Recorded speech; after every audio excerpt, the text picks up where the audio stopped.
Welcome back to the Deep Dive. We're diving into generational dynamics at work. You've sent us some fascinating research, including this piece on bridging the gap between generations in Korean workplaces. And we're excited to break it down for you. It's a global issue, for sure. And it's interesting that whether it's Korea or the U.S., the core principles of creating a sense of belonging across generations remain the same. For sure. It's not just about good vibes, right? The data supports this. Yeah. A study of over 1,000 Americans found that 89% had a positive view of generational diversity in the workplace. That's a big number. Absolutely. And this positivity translates into real benefits. Think about it. When you have baby boomers, Gen X, millennials, and Gen Z all in the mix, you get a broader spectrum of perspectives, experiences, and problem-solving approaches. That can spark creativity, enrich the work culture, and ultimately lead to a more successful organization. Okay, so diversity is good, period. But companies are realizing they need to be proactive. And that's where things like equity audits come in. Precisely. We're seeing investors and shareholders pushing for these audits. They're focusing more and more on a company's environmental, social, and governance impact, or ESG impact. They want to invest in companies that are not just profitable, but also responsible and ethical. ESG is a hot topic, but for our listeners who aren't immersed in the corporate world, could you break down what an equity audit is and how it relates to ESG? Of course. An equity audit is like a deep dive into a company's practices to see how different groups are treated. It examines hiring processes, pay equity across genders and ethnicities, promotion rates, and even the overall employee experience for various generations. The findings can highlight blind spots, unfair practices, or areas where some groups are falling behind. So it's not about checking boxes, it's about truly grasping the lived experiences of employees. Exactly. The results from these audits then inform a company's ESG performance. Investors are using ESG performance as a primary measure of a company's long-term sustainability and social responsibility.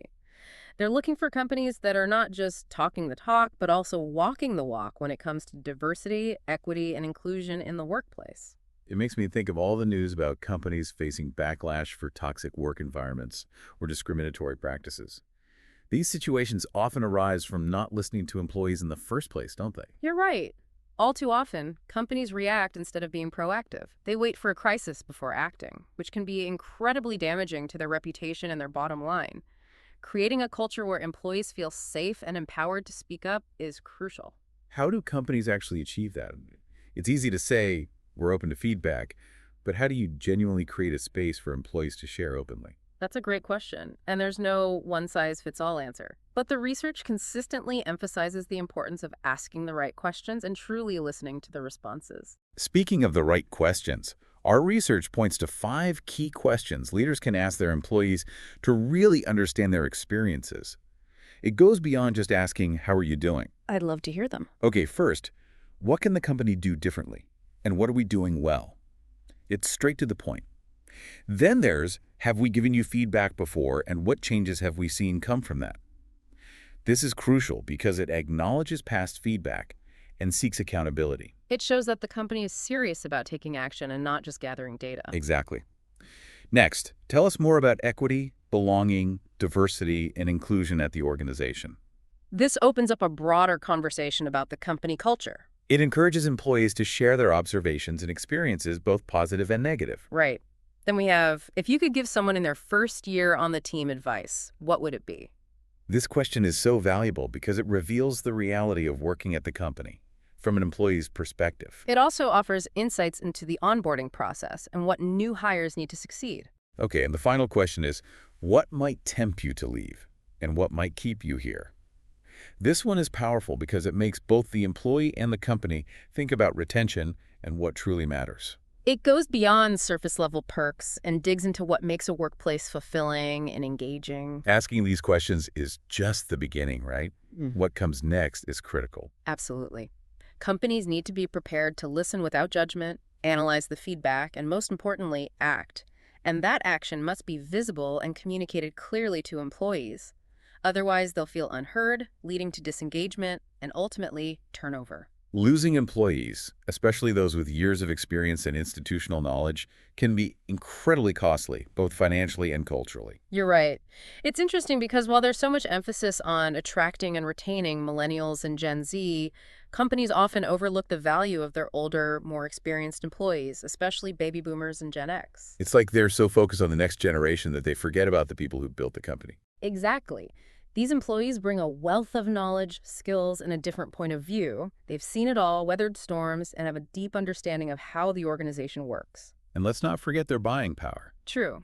But beyond their economic impact, baby boomers and Gen X are typically more loyal to their employers, a valuable asset in today's job market.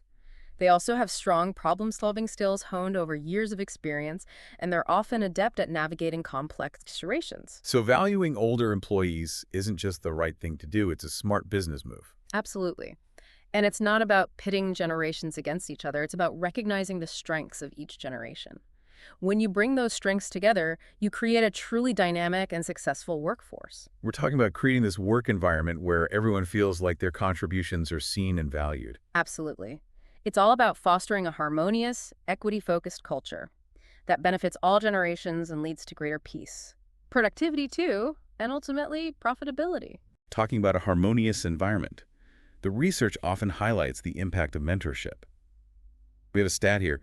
Retention rates are 50% higher for employees with mentors compared to those without. That's huge. It is. And it's not just about stopping people from leaving. Mentorship can be truly transformative for both the mentor and the mentee. I'm curious, what makes it so effective? Well, think about it from the mentee's point of view. They learn from someone more experienced, pick up new skills, and build their network. It's like having a personal guide in the sometimes confusing world of work. What about the mentor? It's a chance to share their knowledge, hone their leadership skills, and get fresh perspectives from someone from a different generation. It can be incredibly rewarding to see your mentee thrive. I like that cross-generational knowledge transfer. You have baby boomers and Gen X sharing their years of experience with millennials and Gen Z, and the younger generations bring new ideas and approaches, especially with tech and understanding new markets. Exactly. It's about filling those knowledge gaps, building a sense of community, and creating a culture of continuous learning. Like building a bridge between generations where everyone benefits from the shared experience. And it's not just hard skills, is it? Mentorship can also help develop those crucial soft skills that are so important today. You're absolutely right.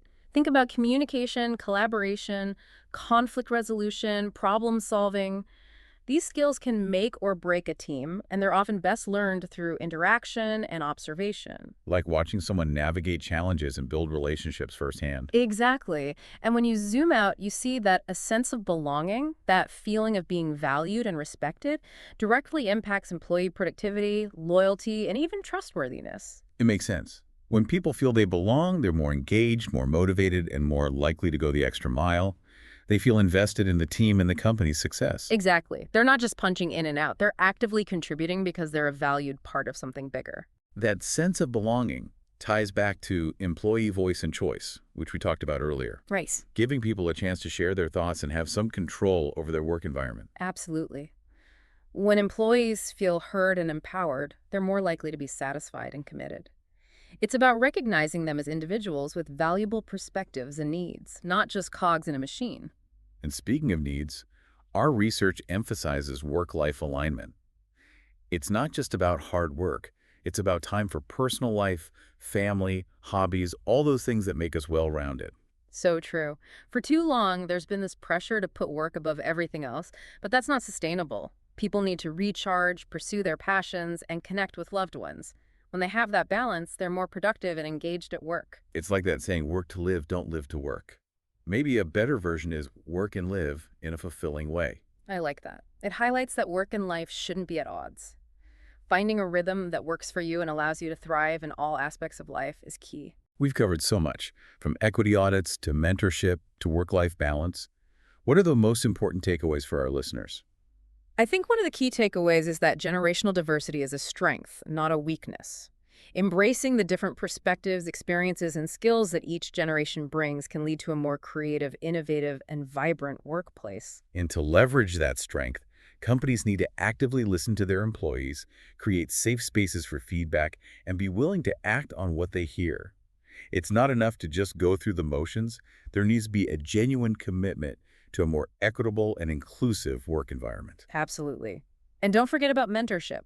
Connecting employees from different generations through mentorship programs can foster a culture of learning, support, and knowledge transfer. It's a win-win for everyone. It's interesting. We often hear about generational clashes, especially in the media. But this deep dive shows that those clashes often stem from misunderstandings and lack of communication. When we take the time to listen, share our experiences, and learn from each other, we break down barriers and build stronger relationships. Exactly. Right. It's about recognizing that we all have something to offer, regardless of our age or experience. Valuing those differences and fostering a culture of respect and inclusivity unlocks a whole new level of potential for individuals and the organization as a whole. It's been an eye-opening deep dive. So to our listener, what resonated with you today? How might you apply these insights to your work or team? Let us know. Until next time, keep diving deeper. We've really uncovered a lot about this topic. It seems like bridging these generational gaps, it's not just about being, nice. It's a genuine strategic advantage for companies. It definitely is. When a company focuses on building a workplace where everyone, regardless of generation, feels valued and respected, they tap into a whole new level of potential and innovation. It's not just about profits, right? It's about creating a more fair and fulfilling workplace for everyone. You're absolutely right. It's about fostering a sense of community, shared purpose, and success that goes beyond generations. This deep dive has been so insightful. What's the one thing you hope our listeners take away from our conversation today? I think the most important thing is this. It doesn't matter where you are in your career, whether you're just starting or you're a seasoned pro. You have the power to make a difference in creating a more inclusive and welcoming workplace. Start by having those conversations, really listening to your colleagues, and seeking out opportunities to connect with people from different generations. You might be surprised by what you learn. That's a great point. It reminds us that creating a truly inclusive workplace isn't just a top-down thing. It's something we all have a role in. Exactly. It's a continuous process that requires commitment, being intentional, and a willingness to learn and grow from each other. This has been such a thought-provoking conversation. For our listener, we'd love to hear from you. What resonated with you the most? How can you apply these insights to your own work or team? Share your thoughts with us. Until next time, keep diving deeper.